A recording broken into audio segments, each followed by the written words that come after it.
Maravilha. Boa tarde, pessoal. Meu nome é Pablo, eu sou analista de conteúdo da Notopo. Primeiramente, agradeço a todo mundo aí que se inscreveu, que veio assistir a nossa apresentação, né? Esse webinar ele tem o intuito de apresentar algumas possibilidades para vocês em relação ao marketing B2B para 2022. E é claro que vai ter uma apresentação, a gente vai trazer o conteúdo, mas ainda estamos abertos para perguntas. Vamos responder algumas que chegaram para a gente ao decorrer das inscrições, mas sintam-se à vontade, tá bom? Pode passar o slide já, Dani. Mini resumo aí da nossa área de atuação. Nós somos uma empresa que trabalha especificamente com o processo de aquisição de clientes, né? A gente estrutura empresas de diversos segmentos e a nossa especialidade ali é no B2B e também atendemos no B2C, sempre visando a previsibilidade de conversão. Pode até passar para o próximo. Hoje, alguns temas vão guiar a gente nesse webinar, né? Como vocês podem ver aí, os itens que nós vamos destacar.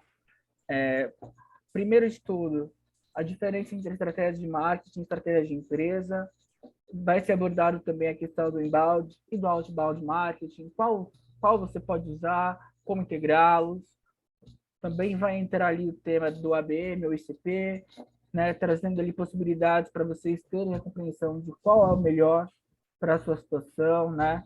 Além desses parâmetros, nós vamos abordar os OKRs, a importância das metas semestrais e, claro, né, além de trazer uns cenários bem pragmáticos para o mercado B2B nesse ano, nós vamos trazer uns pontos chaves para qualquer planejamento B2B, tá bom? É isso, eu vou até pedir para o Dani passar o próximo slide e vou apresentá-lo também. O Danilo, ele é o nosso CEO, ele é especialista em aquisição de clientes, e no próximo slide vão... Aí, Dani, foi, show. Aí vocês conseguem ver um pouquinho da atuação do Danilo, entender um pouco da expertise dele, é uma pessoa que vai conseguir passar para vocês toda uma expertise de mercado e trazer uma orientação bem prática e eficaz para vocês e para a empresa de vocês, tá bom? A partir de agora, o Danilo vai apresentar os próximos slides e eu vou estar interagindo e atento às perguntas para passar para vocês, tá? Vamos lá? Vamos lá, beleza. Muito obrigado, Pablo. Bom, o Pablo já me apresentou, eu sou responsável pela Notopo, não vou entrar muito mais nos detalhes, porque vocês vão poder achar as informações no LinkedIn. Se eu entrar no LinkedIn e digitar Danilo Aba, vai aparecer toda a minha trajetória. O conceito-chave que eu quero trazer e outros critérios que a gente vai abordar, é o fato que a gente gosta de falar que implementa conceito de engenharia ao processo de marketing e comercial, né? Então, toda aquela coisa de estabelecer as etapas de um processo e definir os gargalos. Por isso que o propósito, a gente fala no topo, é implementar processo de aquisição cliente, de ponta a ponta. Por isso que a gente ataca tanto a parte de marketing quanto comercial, porque, afinal de contas, o seu potencial cliente tem que passar por todas essas fases antes de se tornar cliente e depois ficar com retenção. A primeira coisa que a gente vai ver, que o Pablo justamente mencionou, é o conceito de estratégia de marketing comparado com a estratégia de empresa e o porquê que isso é importante. Eu sempre gosto de dar alguns embasamentos, meio assim, teóricos, para pensar, porque uma das coisas mais comuns que a gente tem quando a gente trabalha no digital é que a gente fala digital, esquece da palavra marketing, que tem o marketing por trás, né? Então, esquece os conceitos mais clássicos de marketing. Vamos fazendo, vamos tocar ferramenta, vamos tocar redes sociais e tudo mais. Sendo que a gente precisa definir o que é marketing para nós, que às vezes não é nem somente digital. E a mesma coisa, outro digamos, paradigmas que eu gostaria de quebrar, que vai encontro com essa tela, é o conceito de que o marketing ele sozinho resolve, né, os problemas da empresa. Eu tenho um marketing que funciona e resolve o problema da empresa, ou o problema da empresa não resolve, então é culpa do marketing. Então, vamos entender, primeiramente, o que é o marketing. O marketing corresponde a uma série de atividades estratégicas e táticas que tem como objetivo capitalizar os ativos da empresa no mercado. O que isso significa? Significa que, antes de eu falar de marketing, né, em inglês é marketizar. Então, por que é importante focar alguns segundos sobre esse conceito? Porque primeiro tem que ter ativos dentro da empresa. E depois que eu tiver esses ativos, eu vou capitalizar, vou colocá-los no mercado, vou marketizá-los. Obviamente, o ativo mais comum, né, o primeiro que pode vir na cabeça da empresa é o produto. Mas o produto não é necessariamente o suficiente, né? Até porque senão a gente não precisaria do marketing. Então, vou dar outro exemplo, por exemplo, uma base de contatos, uma audiência, essa é um ativo. Então, quando a gente fala de capitalizar um ativo, vamos definir primeiro o que é um ativo, quais são os ativos da empresa, e aí depois a gente vai ver como é que a gente pode capitalizar e monetizar esses ativos. Caso a gente não tenha esses ativos definidos, que vão além do produto, o que a gente tem que fazer é, digamos, voltar um pouquinho para trás e sentar pensar o quê? Vamos lá, vamos definir, por exemplo, com o Canvas, né? Definir quais são os ativos. Tem uma audiência, tem anos de história, qual que é o meu diferencial efetivo, qual que é a solução, o problema que o meu produto resolve. Quando isso estiver bem claro, a gente começa a fazer o marketing. Caso isso ainda não estiver claro, antes de entrar numa estratégia de marketing, é bom definir primeiro quais são os ativos da empresa. E essa aqui é a primeira dica que eu gostaria de dar a respeito de uma abordagem para planejar 2022, né? Tá? Não vamos simplesmente fazer anúncios e tentar entrar em contato com as pessoas, vamos tentar entender quais são os ativos que a gente pode marketizar, colocar no mercado. E aí, digamos, interligado a esse conceito, né, de marketing e estratégia de empresa, tem o conceito de inbound e outbound, né, que os dois conceitos, acredito, não sei se todo mundo conhece esses dois conceitos, vou resumir bem rapidamente, ou seja, inbound marketing e outbound marketing, até entender quando a gente vai usar um e quando a gente vai usar o outro. Outro conceito muito importante que a gente precisa deixar claro na nossa cabeça para fazer um planejamento especificamente para B2B, eu vou explicar por que especificamente para B2B. Inbound é o clássico marketing de atração que a gente fala, ou seja, inbound vem da palavra inglesa, né, inbound, que significa de fora para dentro, ou seja, o seu potencial cliente faz o primeiro contato com a sua marca. Isso pode ser nas redes sociais, isso pode ser por via de conteúdo, né, o seu site, enfim, uma série de questões, ou seja, ele vê a sua marca e ele praticamente faz o primeiro contato e a gente vai ter todo aquele trabalho de nutrição dos leads e até gerar uma oportunidade.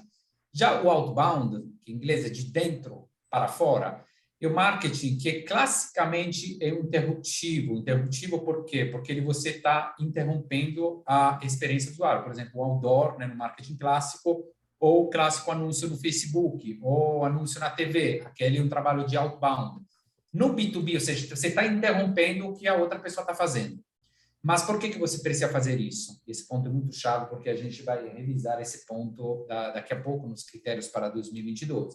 É importante porque, obviamente, se eu tenho quem vem atrás de mim, não preciso ir atrás deles, ou preciso complementar, além de quem vem atrás de mim, no inbound, de atração, ou atrás das pessoas que não conhecem a minha marca. Tá? Então, isso aqui no B2B praticamente corresponde à prospecção ativa, ou seja, eu defino quais são os tipos de empresas que eu preciso atacar, né? E eu vou atrás delas, aí posso definir os vários canais, e-mail, LinkedIn, ligação, e depois a gente vai ver. Então, essa aqui é a diferença-chave. E por que é importante essa diferença? E por que isso está interligado ao que a gente acaba de falar sobre a estratégia de marketing ativos? Porque, obviamente, se eu tenho uma audiência já estabelecida, que é um ativo, a gente já viu, né? Eu já tenho uma audiência, então já tenho pessoas que conhecem a minha marca, já fizeram o primeiro contrato. Então, o meu objetivo vai ser muito mais assertivo tentar converter essa audiência em leads, para quem entrar na minha base e convertê-las depois em oportunidades em vendas. Então, se eu tenho essa audiência, né, eu já posso começar a pensar estrategicamente, eu tenho essa audiência, então, beleza, vou tentar fazer um trabalho de inbound, tentar capitalizar essa audiência. Se eu não tenho essa audiência, eu vou ter que ir atrás, vou ter que criar essa audiência. Então, faço um trabalho de outbound. Então, digamos, sim, pode falar.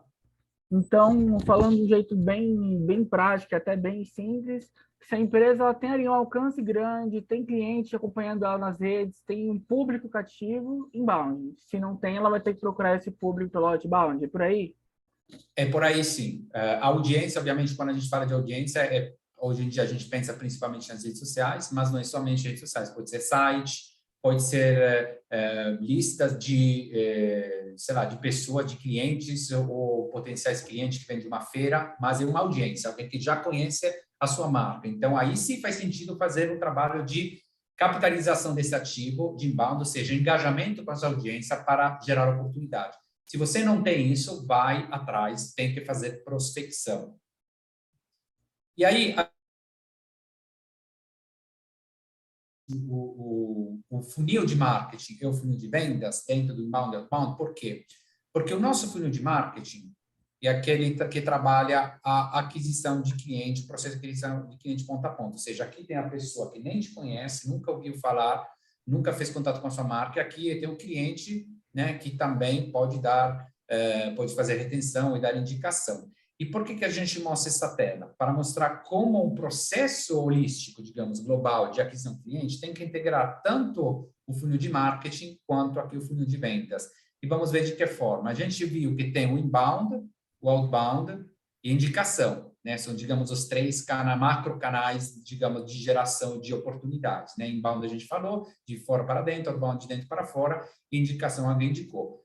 Aí, quando alguém mostra interesse no nosso produto, no nosso serviço, quer conversar com o comercial, né, está interessado na proposta comercial, é assim que ele se torna uma oportunidade. Ele entra, a gente fala que levanta a mão, se praticamente ele quer entrar em contato ou abre a porta se a gente que vai atrás dele. O ponto, ele está interessado a falar com o nosso comercial, e aí que a gente faz um trabalho ainda de qualificação, ou seja, a gente não vai fazer a proposta aqui, né? Ele entra no nosso pipeline de vendas, é cadastrado no CRM e tem todo aquele processo de qualificação. O que é esse processo de qualificação? A gente precisa entender se realmente aquela empresa, falando de empresa porque a gente está ficando no B2B, se aquela empresa tem fit, ou seja, tem as características que eu defini no meu planejamento, tem aquele tamanho, tem aquela possibilidade de gastar, a geolocalização e tudo mais, e tem se tem momento, ou seja, se essa empresa tem aquele problema que a minha solução resolve e se tem urgência de resolver esse problema. Só nesse momento que ele se torna um Sales Qualified Lead, que é um lead qualificado para venda, e a gente faz a proposta.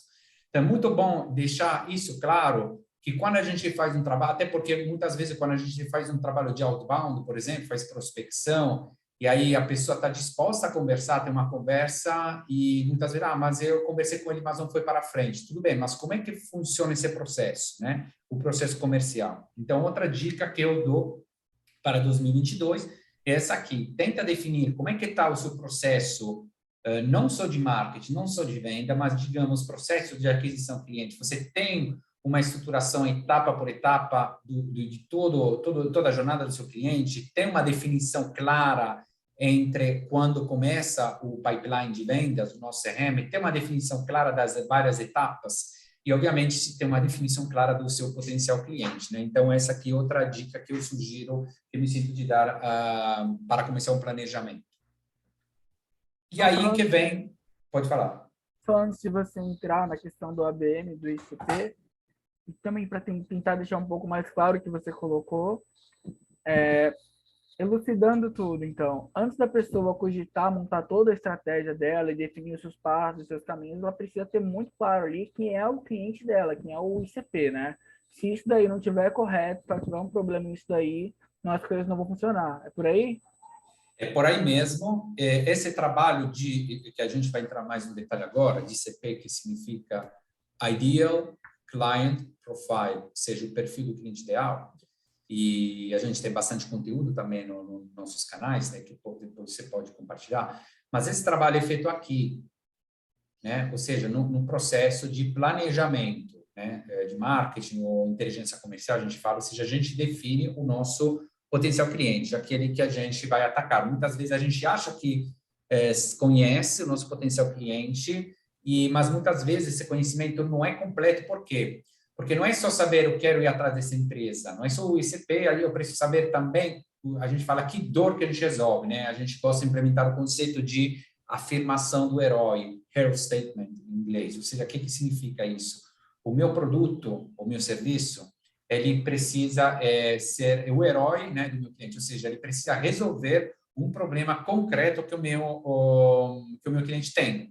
E ele tem que ter urgência para resolver aquele problema. Se ele não tiver isso, eu posso ter... Esse aqui é um dos erros principais. A gente apresenta plataformas e serviços pautado muito em que a plataforma faz, o quanto o meu serviço é bom, sem pensar que se ele não resolver o problema do meu cliente ideal, não fica por lá. É a mesma coisa que eu falo, eu toco violão, né? Eu consigo, eu acho que o Pablo toca guitarra também, Tô desse tá mundo. melhor do que eu, mas aí a gente vai falar isso para os nossos clientes, não, é uma diferença que a gente tem, mas não resolve um problema. Então, você não vai colocar isso na sua conversa. Danilo, Sim. tem a ver com aquilo, né? O cliente não tá nem aí para você. Assim, ele não quer saber de você. Ele tem um problema para resolver e para resolver esse problema ele está disposto a contratar o seu serviço, né? É exatamente isso. Então, na definição do nosso cliente ideal, é que a gente tem essa diferenciação de siglas que é muito mais simples do que parece aqui. E outra coisa, outra dica para o nosso planejamento, definir se a gente vai fazer um trabalho por ABM ou por ICP. O que isso significa? ABM significa Account Based Marketing, ou seja, marketing baseado em contas. Contas nada mais são que os clientes que você quer atacar. ICP, ou ICP em inglês, significa perfil do cliente ideal. Ou seja, qual que é a diferença substancial? Aqui é uma lista, a gente está falando de lista. Uma lista de empresas que você quer praticar, com que você quer se relacionar. Aqui não, aqui você está falando de empresas que têm algumas características. Então, qual que é? Obviamente, você dá para entender que essa aqui, a abordagem ABM faz sentido quando você tem um nicho e o ticket alto. Por que nicho? Por que ticket alto? Porque, obviamente, se o serviço que você vende, um serviço que o seu mercado que você pode atacar, que chama de Total Addressable Market, o mercado total que você pode adressar, digamos, né? Atacar, é um mercado, sei lá, no Brasil, de até 1.000 empresas. Não precisa fazer um trabalho de, porque as empresas que eu quero atacar são empresas com esse tamanho. Não, você faz a lista dessas e começa a ir atrás dessas empresas. Mas, ao mesmo tempo, então, é muito nichado. Mas, ao mesmo tempo, por ser muito nichado, por eu ter que ir atrás de empresa por empresa, provavelmente tem que ter uma comunicação diferente, personalizada por empresa, e o custo desse processo é relativamente alto, então isso faz sentido quando? Quando o ticket é alto. Então, Já se eu, por exemplo, tenho uma abrangência maior, então eu tenho, por exemplo, 10, 20 mil, 30, 50 mil, 1 milhão de empresas B2B no mercado, obviamente é quase impossível fazer essa lista. Então, o que eu faço? Eu defino as características dessas empresas. Então, estamos falando de mercado não nichado e, obviamente, o ticket não necessariamente baixo, na verdade, aqui podemos até corrigir, mas não muito alto assim, porque aí justifica um trabalho, por exemplo, aqui mais automatizado, né, juntando várias ferramentas de e-mail, de LinkedIn. Aqui é um trabalho um pouquinho mais manual, porque conta por conta, né, account, conta por conta, ou seja, cliente por cliente, a gente tem que definir uma comunicação personalizada. Sempre podemos partir de template, mas aqui a comunicação é mais personalizada. Então, aí vem outra dica, entender se o seu negócio, seu business, para fazer o planejamento dos 22, se encaixa mais uma abordagem ABM e CP, porque isso vai definir, a partir do ticket do seu nicho, também o tipo de abordagem, porque aqui é mais manual, custo mais alto, então tem que entender qual é o custo máximo que você está disposto a gastar para gerar oportunidades de vendas. e o custo tem a ver também com o tempo que você está gastando, né? Se você vai colocar o Sim, braço ali, isso também é um custo, né? Que a gente tem que colocar na mesa, né, Dani? com Eu, certeza. Sim, termina. eu queria até aproveitar que a gente ainda não entrou ali na parte de definir metas e tal, e passar uma das perguntas que chegou para a gente no cadastro do Simples, eu acho que é pertinente. É uma pergunta da Luciane Coimbra Fagundes, e ela pergunta o seguinte: como ter resultado em marketing orgânico, né? Então, basicamente, tem como a gente atrair cliente, reter cliente organicamente? Eu acredito que sim, mas você vai explicar um pouco melhor sobre isso aí, Dani. Ótima pergunta. Acho que se encaixa com o que a gente falou até agora, né? O que significa organicamente? Organicamente, digamos, a sublimação de um trabalho orgânico é eu não fazer nada, tudo chega até mim, né? Então, quando é que isso acontece? Quando é que isso funciona? Funciona quando eu tenho uma audiência, né? Então, por exemplo, eu tenho várias visitas no site, por que a gente falou, vários seguidores, né? Aí sim que faz sentido. Caso eu não tenha uma audiência, Eu, caso não tenha audiência, bom, se eu tenho uma audiência, posso capitalizar essa audiência. Caso eu não tenha uma audiência, mas eu ainda quero fazer esse tipo de trabalho, o que é que tem que fazer? A primeira coisa que tem que fazer é estabelecer uma estratégia de audiência. Isso vem muito antes do que uma estratégia de conteúdo. Por quê? Vou tentar explicar e tentar explicar como. A gente vive lendo que content is king, né? Conteúdo é rei, então eu faço o melhor conteúdo e aí vou gerar uma audiência, o pessoal vai gostar e tal.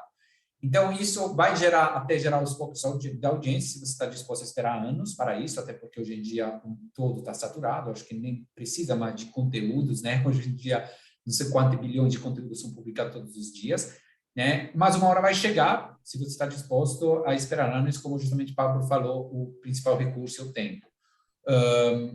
E também precisa acontecer uma coisa, vai olhar os conteúdos principais que estão muito em alta. Será que eles são realmente os melhores? Ou será que talvez chega uma hora que o Gladwell fala de tipping point, ponto de virada, que chega uma hora que o fato que o cara está postando aquele conteúdo vale muito mais do que o conteúdo em si, ou seja, a audiência, o cara, a habilidade dele é criar uma audiência. Então, essa que é a primeira coisa que você tem que focar se você quiser um trabalho orgânico. Caso você não tenha uma audiência, você pode pedir emprestada, fazer um trabalho que é uma das dicas que eu vou dar, inclusive mais na frente, de co-marketing. Ou seja, se você tem um conteúdo, tem um produto, tem alguma coisa muito legal que pode ser complementar a alguém que tem uma audiência, que possa precisar, por exemplo, esse conteúdo, você pode oferecer esse conteúdo para essa audiência e todo mundo ganha. Essa pessoa que tem, ou essa empresa que tem audiência vai conseguir entregar alguma coisa de valor e você vai ter uma possibilidade de, entre aspas, posicionar a sua marca. É isso. Então, caso você queira um trabalho de crescimento orgânico, primeiro defina uma estratégia de audiência. Pode fazer SEO no site, pode fazer redes sociais e tal, aquela coisa toda, mas o mercado é extremamente saturado. Se você está começando do zero, eu acho muito difícil, vamos dizer, né, porque nada é impossível, chegar a definir isso a partir simplesmente pela qualidade de alguma coisa que você vai poder fazer. Tá bom? Muito legal, Dani. Tem mais pergunta? Posso Legal. seguir? Tem várias perguntas aqui. Tá, vamos fazer mais uma, então, antes de tenho... seguir. Acho que é até mais importante, mais interessante responder perguntas. eu acho legal, práticas, acho muito legal essa interação que a gente está tendo. O Douglas Vitor, ele fez uma pergunta sobre pós-venda, né? Que é a seguinte: quais as estratégias podem ser utilizadas no cenário de pós-venda em serviços B2B, né? E aí o cara já conseguiu vender, o cliente já entrou na carteira, e agora? O que você pode fazer? Tá, beleza. Pós-venda, inclusive, é muito interessante, porque na nossa tela, nosso processo seria essa setinha, né? Então, o cliente pós-venda tem várias coisas que a gente pode fazer. Tem o trabalho de retenção, primeiramente, porque se o cliente sai, a gente não tem pós-venda. Tem um trabalho, ele pode indicar outros potenciais clientes e pode fazer um upsell ou cross-sell. Upsell é quando o cliente compra mais do mesmo produto, e cross-sell, né? Upsell é venda para cima e cross-sell, venda cruzada, é quando o mesmo cliente compra outro produto da mesma empresa. Então, upsell, ele compra mais do mesmo produto. Você comprou um sorvete, o upsell se você comprou o segundo sorvete. O cross-sell, se na mesma loja você comprou também, sei lá, suco de laranja, para dar um exemplo. Tá? Então, como é que a gente vai fazer isso? A maneira mais prática e até mais comum, mais efetiva, digamos, é a estratégia de NPS, que é NPS Net Promoter Score, a nota líquida de promotor, seria. Como é que funciona? Como é que é? Como é que isso aí funciona? Funciona assim. Ela vem um conceito desenvolvido por Friedrich, inclusive a gente vai depois passar também alguns links, tem o conteúdo tanto no site, tem um livro que eu sugiro ler, mas o ponto é o seguinte: alguns dos seus clientes, eles chamam de promotores, e outros são detratores, e outros são meio que passivos. Como é que a gente estabelece que alguém é promotor, detrator ou passivo? Na base de uma simples pergunta, que é também o título do livro que deu origem a tudo isso, que chama A Pergunta Definitiva. Qual que é a pergunta definitiva? A pergunta é a seguinte: com que probabilidade você indicaria o nosso serviço para outro? É simples assim, essa aqui é a pergunta definitiva. Então, se ele dá 9 ou 10, porque, obviamente, tem uma parte de subjetividade na resposta, ele é promotor. Se ele dá, se não me engano, 7 ou 8 é passivo, 1 até 6 é detrator. Depois tem uma fórmula para calcular isso, né, que a gente até mostra no nosso conteúdo, não vou entrar no detalhe da fórmula, para um pouquinho técnica, mas o ponto é o seguinte, tentar, primeiramente, implementar um processo de NPS, o Facebook, o Google fazem isso, enfim, as principais empresas fazem isso, a gente faz isso também, para entender não só o nível de satisfação do cliente, mas também o que a gente pode fazer para melhorar o nosso serviço, né? E quando a gente começa por essa pergunta, né, difícil, a gente começa a entender também tanto o nível, a possibilidade de retenção, de fazer um upsell ou de indicação.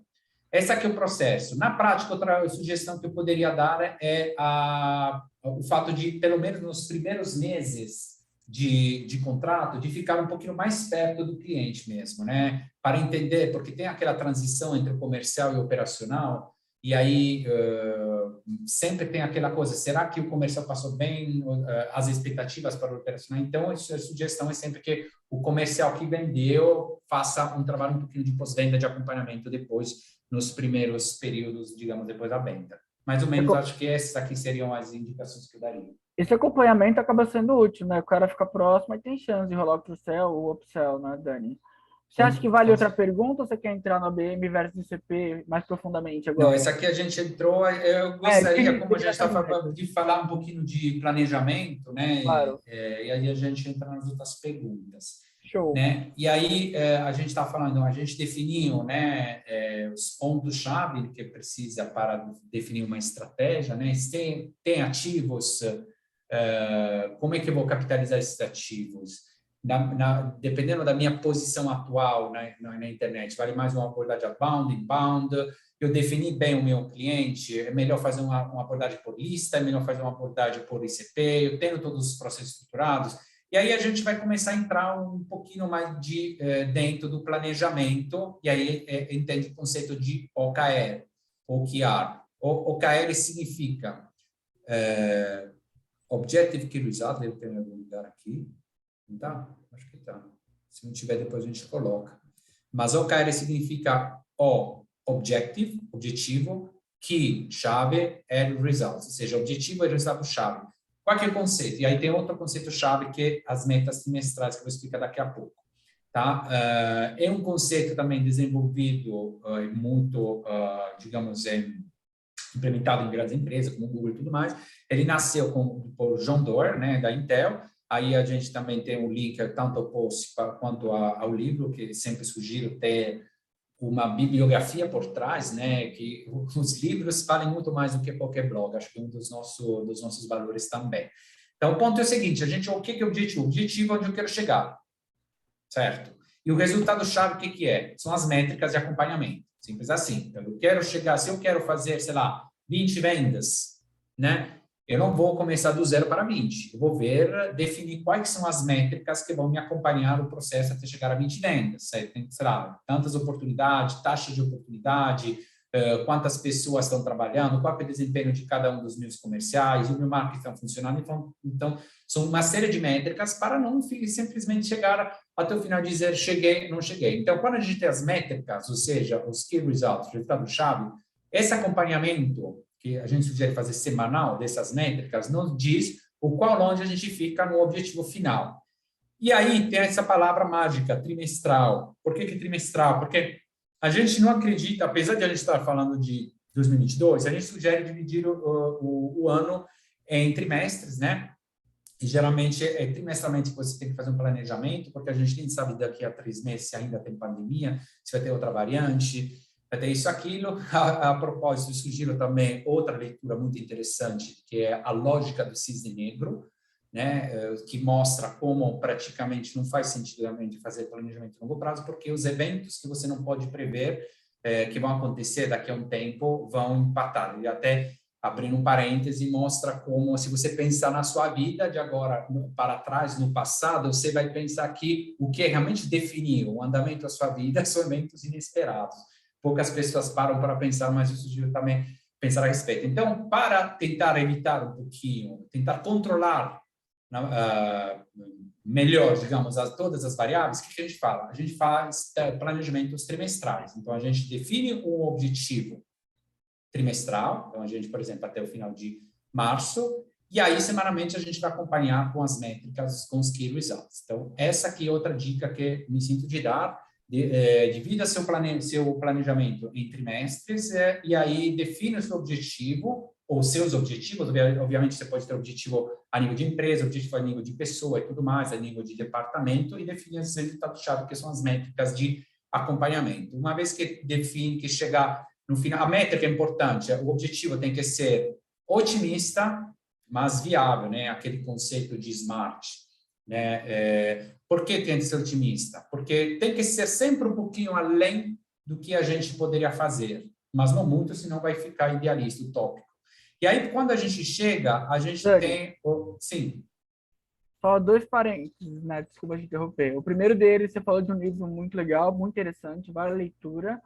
E quem quiser ver esses livros aí que o Dani vai indicar ao decorrer do nosso webinar, só entrar no nosso site, no topo.com.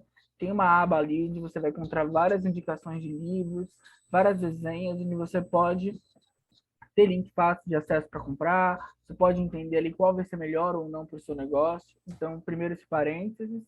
E Tem reviews segundo, também, né? Isso tem é os reviews importante. dos livros, dicas, enfim. Só os parênteses aí para quem quiser saber mais dos livros que ele está apontando aqui. Tudo que ele está falando, você vai achar o link fácil de compra no nosso site.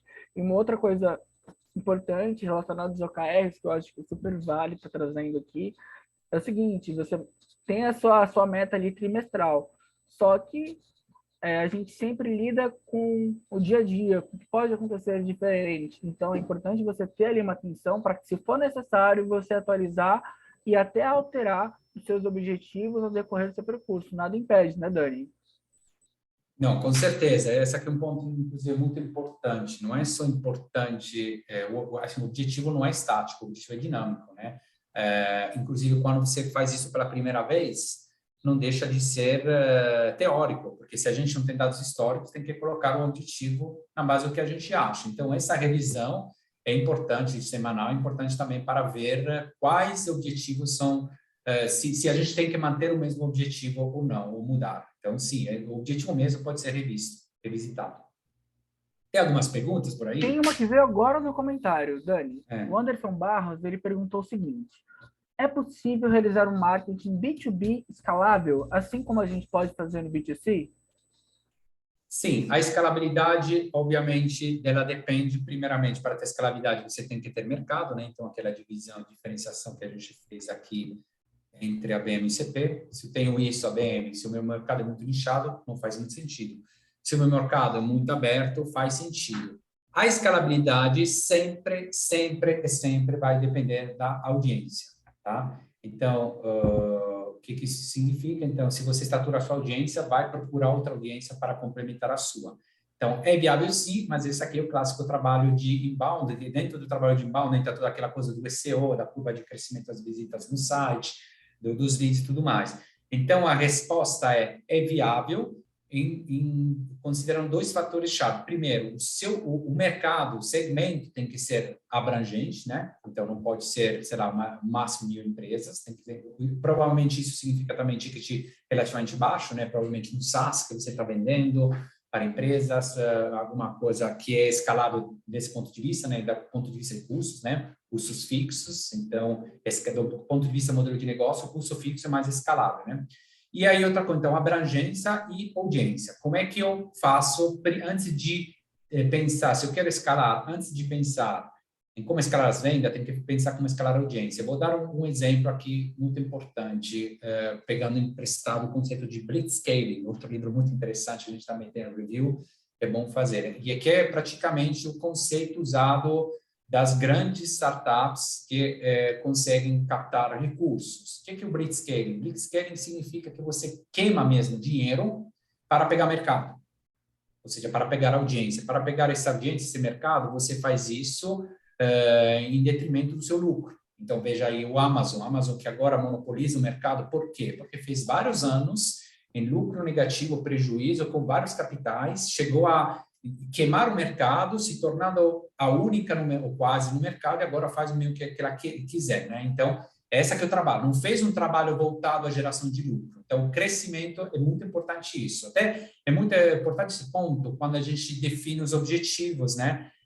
Se o meu objetivo é crescimento, muito provavelmente vai ter que ser a detrimento do lucro. Se o meu objetivo é lucro, eu vou ter que ver de forma mais de curto prazo e provavelmente isso vai frear um pouquinho o meu crescimento. Então, crescimento é a audiência tem que investir na audiência a detrimento do lucro. E tem que ter audiência, então tem que ter mercado para isso. Tá Sempre bom? vale avaliar caso a caso, né, Dani? A Amazon torra grana de um lado e recebe muito de um outro, né? Até Mas agora vou... recebe. A Amazon ficou vários justamente. anos, a mesma Uber, não sei se acho que esse ano foi o primeiro ano que teve algum lucro em algum lugar, né? Ou talvez ainda não chegou. O Twitter ficou 10 anos sem prejuízo, Uhum. mesmo o Instagram foi vendido por $1 bilhão sem gerar lucro. O WhatsApp, por aí também, eu agora não me lembro os números, né? Mas estão falando de bilhões de dólares sem gerar nenhum lucro. Por quê? O que eles tinham? Tinham audiência. A audiência Então, quem vale muito. comprou o Facebook, ele comprou a audiência. Quem investe na aceleração, ele investe em audiência, na criação de audiência. Depois a gente vê lucro. Porque quando a audiência não significa somente que você tem a sua audiência. Muitas vezes significa que você tira a audiência dos outros, né? Então, em alguns casos, né? Esses casos de blitzscaling. Blitzscaling é um caso mais extremo, né? Porque você vai torrando dinheiro mesmo. Mas, geralmente, as grandes empresas, a mesma Nubank, não sei se eu acho, eu não tenho certeza que esteja no lucro, mas se está, faz pouco tempo. Ou seja, o crescimento é feito na base da audiência. Então, você tem que ter audiência, tem que ter recurso, além da estratégia para poder atacar essa audiência. Tá bom? Dani, posso mandar uma outra pergunta aí antes de Pode, entrar nos cenários? a gente Vamos está aqui lá. para isso. Tem uma aqui, é uma pergunta um pouquinho mais extensa e é da Larissa Fraga, né? Essa pergunta, ela diz o seguinte: as empresas são feitas de pessoas. Logo, o marketing B2B também diz respeito a essas pessoas. No entanto, tem grande dificuldade sobre como alcançar, encantar e convencer essas pessoas, já que o serviço, produto, não está sendo vendido diretamente para o benefício delas, mas sim da empresa onde trabalham. Sinto dificuldade em enxergá-los como consumidor final do meu produto. E aí, o que você pode dizer sobre esse caso? É um ótimo ponto. Realmente, a gente, no final de contas, vende para pessoas. A gente usa o LinkedIn, mas está conversando com pessoas. Usa o Facebook, mas está conversando com pessoas. Vende alguma coisa para a empresa, mas conversa com pessoas. Tanto é que no conceito de definição da nossa inteligência comercial, no planejamento, a gente não define só o ICP, que a gente colocou o ICP, né, o perfil do cliente ideal, que, né, a gente meio que resumiu, não entrou muito nos detalhes, mas a gente, dentro do ICP, a gente define o tal de buyer persona. O buyer persona é o tomador de decisão, comprador. Persona é uma palavra latina que significa máscara, né? Então, buyer, comprador em inglês. Então, o que significa? Praticamente, o buyer persona é a simulação, né, do cara que vai comprar. Então, realmente, tem que entrar na parte da pessoa. E aí, uma das coisas que eu preciso ver, além da parte a idade, o sexo, enfim, uma série de questões, tem que entender qual é o problema que ela tem. Ou seja, a minha solução tem que resolver o problema da pessoa antes do que da empresa, né? Porque, obviamente, resolvendo o problema daquela pessoa que é responsável pelo problema que eu quero resolver, automaticamente eu resolvo o problema da empresa. E como é que eu faço isso? Então, definir na inteligência comercial o meu buyer persona, simulação do meu comprador ideal, que é a pessoa dentro da empresa. ICP é a empresa, buyer persona é a pessoa dentro da empresa. Como é que eu faço? Eu preciso ir atrás deles. Às vezes eu consigo, com algumas plataformas, tipo LinkedIn, ou até os filtros do LinkedIn, até outras plataformas, eu consigo achar o responsável do departamento de tecnologia da empresa X, o comercial, e consigo ir atrás dele. Mas, às vezes, eu não consigo achar essa pessoa. As plataformas, o filtro não funciona, as plataformas não conseguem. Ou, às vezes, eu tento entrar em contato e a pessoa não me responde porque, sei lá, não uso o LinkedIn, por várias questões. Então, o que eu faço? Eu preciso entrar sempre com uma abordagem humana, como se não me engano, a Larissa, né, o nome da pessoa que fez a pergunta, Isso, falou? Larissa Fraga. A Larissa, né, falou, então tem que ser, e aí o que eu faço? Tento entrar em contato com alguém dentro da empresa. Tem aquele trabalho de abertura de porta que a gente viu no nosso funil. Ou seja, eu entro na empresa, mesmo que não fale com a pessoa que é o meu tomador de decisão. Por quê? Porque depois, se eu consigo falar com o João, dentro da empresa X, que não é o meu tomador de decisão, eu posso pedir que o João faça a ponte para falar com o Felipe, que é o tomador de decisão. Então, essa que é um ponto. Então, não necessariamente quando eu prospecto, nessa primeira parte, eu preciso falar com o tomador de decisão, com a pessoa, eu preciso deixar claro quem o tomador com quem eu quero conversar, mas não necessariamente como eu escolhi. Tanto é que o script que a gente usa para fazer isso na primeira abordagem não é quando eu falo com alguém, eu tenho essa solução, a solução melhor do mundo, quando você faz uma abordagem de prospecção. Não é nem qual que você tem esse problema, mas quem é o responsável. Olha, João, gostaria de falar com o responsável do processo, do departamento, onde tem um problema que a minha solução resolve. É nesse sentido. Então, se eu consigo criar um rapport, um relacionamento com o João, que ele não é o tomador de decisão, eu posso pedir depois para ele fazer a ponte até chegar ao Felipe, que é o tomador de decisão. Claro que se eu conseguir falar diretamente com o Felipe é melhor, tá? Não estou falando sempre de passar pelo João, mas o ponto a gente precisa sempre tentar o caminho mais assertivo e, se não conseguir, tentar ir para outros caminhos. Então, a humanização de tudo isso está no entendimento do buyer persona, dos problemas que resolve, e uma coisa mais importante ainda, como o problema dele poderia piorar se a gente não usasse, se ele não usasse a nossa solução. E esse é o conceito que vem de outro conceito-chave, outro livro que sugiro, que é sobre spin selling, né? SPIN, que é um acrônimo, que é situação. Quando você faz um diagnóstico de uma empresa, você define a situação, S, P, define o problema, implications, que seriam como é que a situação pode piorar, e aí o SPIN, o need, né? Que seria praticamente a necessidade dele, então, de você entregar a solução. Então, muito importante definir, humanizar esse conceito, ir atrás, tentar entrar primeiro na empresa, uma vez que a gente entra na empresa, chegar a falar com o tomador de decisão, o buyer persona. Isso aí tem a Beleza? ver também com declaração do herói, né, Dani? Uma vez que você chegou no cara que é o tomador de decisão, e aí você vai aplicar esse conceito também, né, pro cara. Claro, o ponto-chave aqui da declaração de herói, que a gente fala, é que não é só importante o que a gente fala, mas é importante também saber quando a gente falar. Não adianta, na primeira conversa, falar do nosso produto. Se o cara, na prospecção, no caso, o cara não está procurando a gente, o cara não sabe, não conhece a gente não sabe a situação dele. Então, por isso que a gente precisa primeiro fazer um diagnóstico, chegar ao tomador de decisão, e com ele que a gente vai falar do problema. Na primeira abordagem, primeiramente entender quem é o responsável, tá? Tomador de decisão. Beleza? Beleza. Vamos ver algumas cenário para um planejamento pragmáticos, né? Aí, esse aqui meio que é um resumo do que a gente falou até agora, né? A gente gosta do pragmatismo, que eu gosto de trazer, talvez da minha experiência como engenheiro. Muitas vezes, quando a gente pergunta algumas coisas, até para os nossos clientes, mais de forma geral, qual é o seu ticket médio, qual é a sua situação, a resposta mais comum é depende. E quando a resposta comum é depende, com depende a gente vai para o lugar. Então, como é que a gente resolve o depende? Criando cenários. Então, essa é uma sugestão outra sugestão que vou dar para esse planejamento. Quando você está falando com o seu potencial cliente e ele não tem muitas ideias claras, é você que cria o cenário para ele, e dentro desse cenário ele vai dizer, não, um pouquinho mais, um pouquinho menos, um pouquinho diferente, e a gente vai chegar a um consenso. Então, para isso, a gente criou alguns cenários que poderiam ser um pouquinho o resumo dessa conversa, né? Então, o que a gente vai fazer, né? Como é que a gente vai atacar em algumas situações específicas? Por exemplo, se eu tenho uma forte presença offline, mas online não tenho presença, o que eu faço? Forte presença offline significa o quê? Que eu tenho uma audiência, só que a minha audiência não está online. Então, o que eu faço? O meu trabalho, a minha primeira coisa que tem que fazer é trazer a minha audiência para online e depois fazer o trabalho de inbound.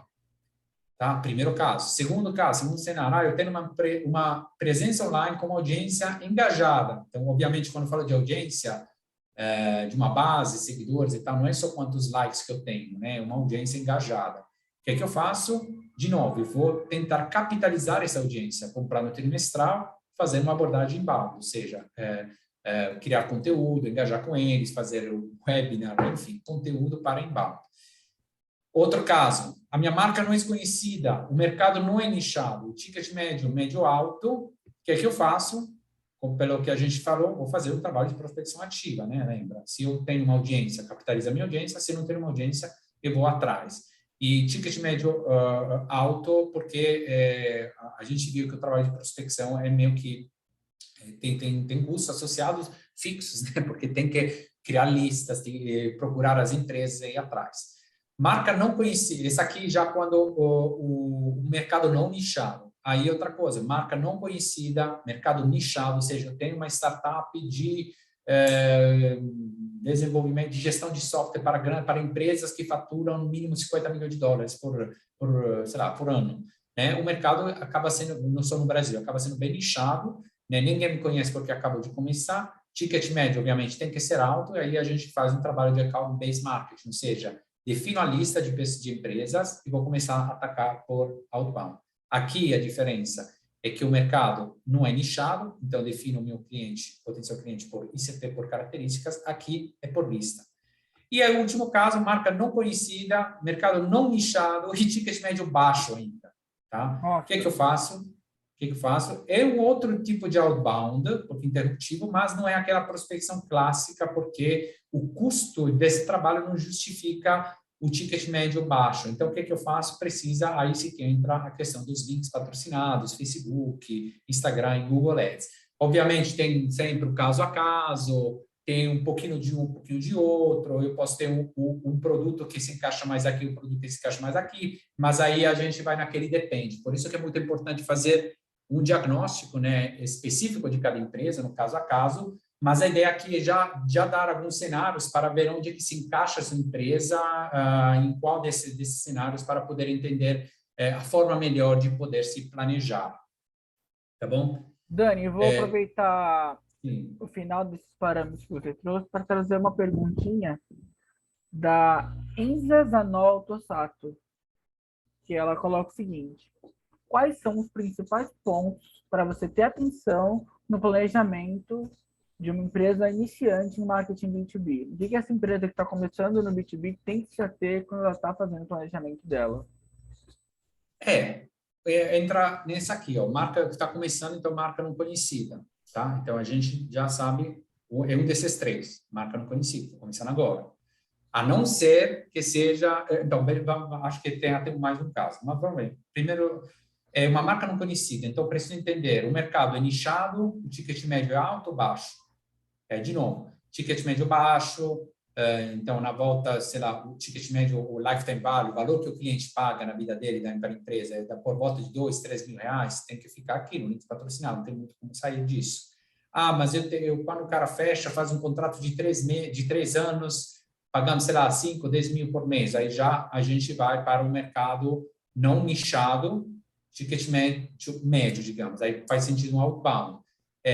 Aí, caso seja muito nichado, né, então, uma empresa nova, então, acaba de começar, não tem ainda, não é conhecida, mas o ticket médio é alto, então, isso significa o quê? Que tem poucas empresas que poderiam comprar o meu produto, eu vou atrás dessa lista de empresas. Tem outro caso aqui, tem um caso relativamente raro, mas existe, que a empresa é nova, mas o dono da empresa, ele já tem uma audiência que talvez está trazendo de outra empresa, né? Aí o que acontece? Então, ele pode capitalizar a própria audiência, né? Como se fosse um co-marketing interno, né? Ou seja, a marca nova que não é conhecida vai usar a audiência, sei lá, do dono, do fundador.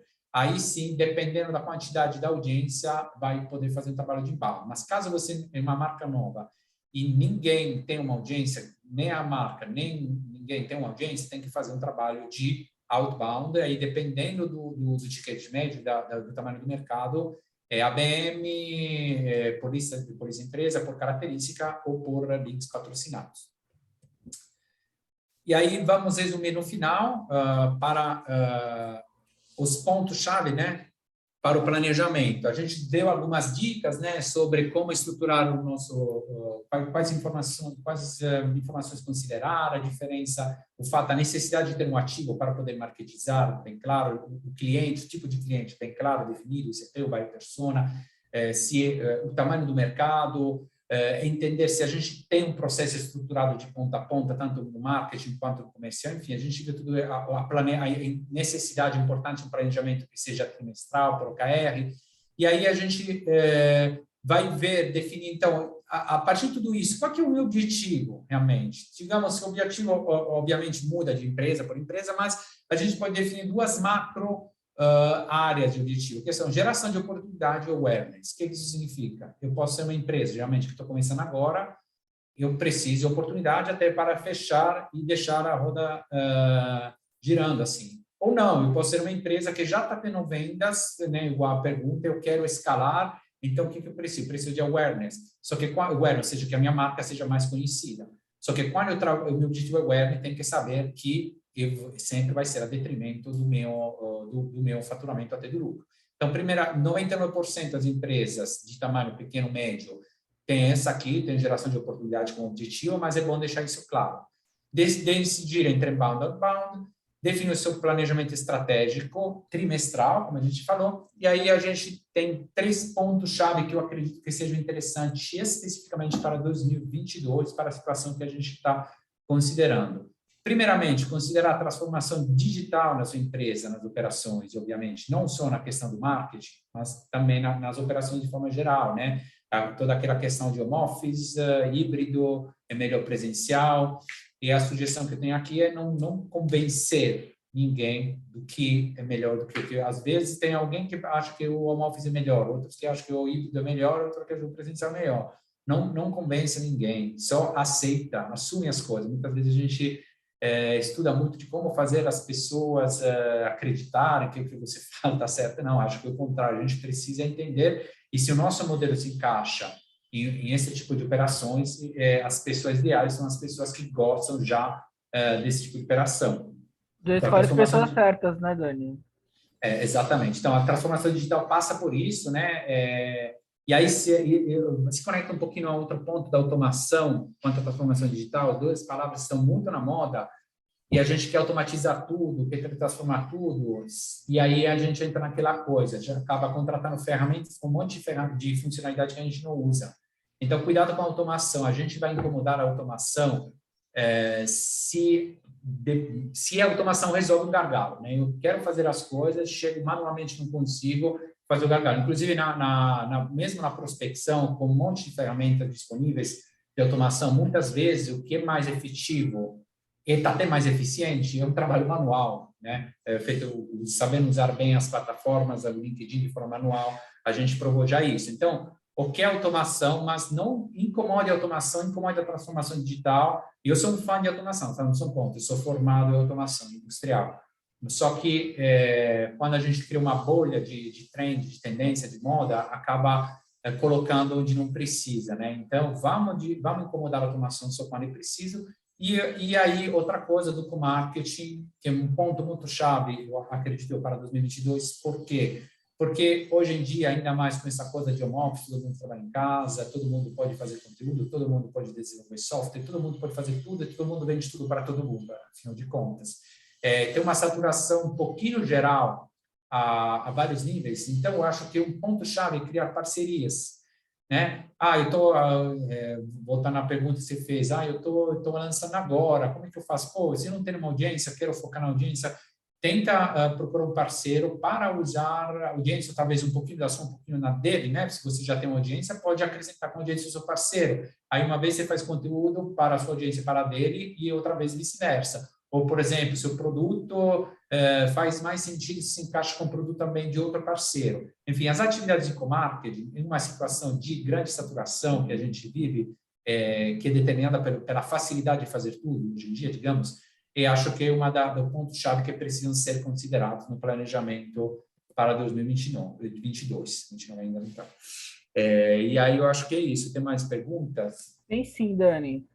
Tem uma outra pergunta que veio para a gente aqui, ainda na inscrição, né? Deixa eu ler aqui para a gente. É uma pergunta... Temos 2 perguntas, na verdade, tá? Vou falar primeiro do Henrique, depois a do Gabriel. A primeira pergunta, a nossa penúltima, no caso, do Henrique Mariani. O que significa o termo digital? Digital mesmo, não é digital. Sim, digital, sim. Bom, digital ele vem do inglês, que é de physical, digital, ou seja, a junção entra um pouquinho nessa questão do modelo híbrido, a junção de digital e de físico. No marketing, é o fato praticamente de vender tanto online quanto offline. Digamos, eu gosto de chamar a terminologia Omnichannel 2.0. Alguns anos atrás a gente falava de Omnichannel, né? Quando depois do mundo digital, não, vamos voltar também a vender nas lojas físicas, né? Aí a gente falava de Omnichannel, depois você usa aplicativo e tudo mais. Mas o digital é isso, é um tipo de Omnichannel praticamente que inclui tanto o digital quanto o físico. não só a nível de marketing, mas, por exemplo, a nível de operações, o modelo híbrido de operações, né, um pouquinho presencial e um pouquinho de home office, um caso típico de digital. Entendi. Isso aí serve tanto para uma loja em si, né, que vende para o público virtualmente, e também tem a loja física lá, como também para uma empresa que trabalha assim das duas formas. Sim, sim, é simplesmente a junção de vamos Entendi. juntar tanto o conceito de físico quanto digital para fazer o que a gente tem que fazer. Esse é mais uma palavra de trend, assim, sabe? Eu Um vou meme, para a eu nossa diria. última pergunta que chegou aqui, Sim. Dani, até porque a gente já está chegando no final, né, do nosso webinar. É a pergunta do Gabriel Oliveira. Como encontrar responsáveis por projetos de engenharia e como abordá-los? Ou seja, ele trabalha em uma empresa que o público-alvo são pessoas que atuam em projetos de engenharia. Ele tem dificuldade para chegar nesse alvo dele. Alguma dica? Tem que entender se o alvo são B2B, né? Então, tem que entender se o alvo, se o problema dele é definir as empresas com quem falar ou uma vez definidas as empresas, definir as pessoas dentro da empresa com quem falar. No primeiro caso, se não tem claro quais são as empresas com quem falar, significa muito provavelmente que é uma abordagem ICP, ou seja, um mercado relativamente aberto. Porque quando o mercado é muito nichado, a gente bem sabe com quem falar. Então, isso significa que tem que fazer um planejamento muito detalhado de ICP. A gente tem conteúdos para isso, inclusive tem uma planilha para ajudar em um vídeo que mostra como ajudar a definir o ICP. A gente pode até colocar nos nossos lives semanais, né? Como definir o ICP. Então, aí a primeira coisa, se eu tenho dificuldade de entender qual é a empresa que possa, digamos, aproveitar mais do meu produto, eu vou ter que fazer falta um trabalho de inteligência comercial, de planejamento na definição do seu ICP. Quando eu falo de ICP, não é só as empresas e tal, mas principalmente as características, o conceito de SPIN, né, que eu falei, as características, o problema que a sua solução resolve e as implicações, ou seja, o que aconteceria se eu não resolvesse, se aquela empresa não resolvesse esse problema. Então, se eu não sei com quais empresas vou ter que falar, por exemplo, engenharia. Na engenharia, acho que é um pouquinho, entre aspas, mais simples, né, a questão, porque se eu tenho um produto, se eu construo hospitais, eu vou atrás de quem, de fundo de investimento que querem construir hospitais, ou hospitais que existem, querem fazer outros, querem ampliar. Enfim, é isso.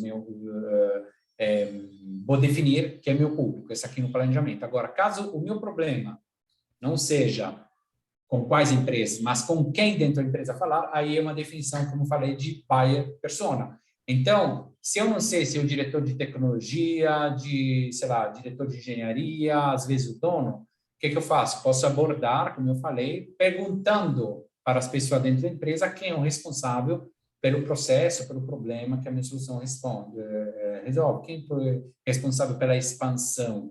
Quem é responsável pela implementação dos fundos de investimento nos novos hospitais, voltando ao exemplo dos hospitais. Então, em engenharia é isso aí. Se você, enfim, engenharia B2B, posso pensar criação de fábrica, de indústrias, de hospitais, de prédios, né?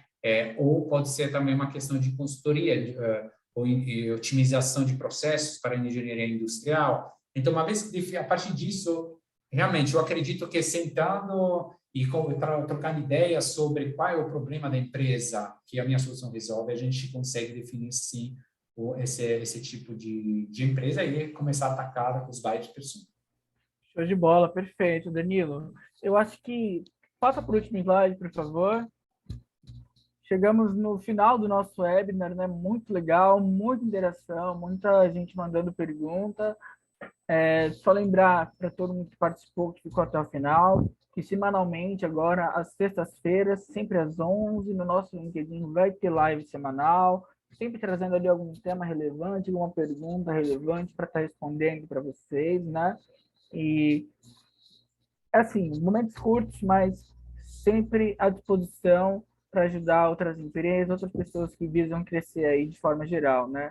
Obrigado a todos que É, participaram. Dani, alguma palavra final para a gente?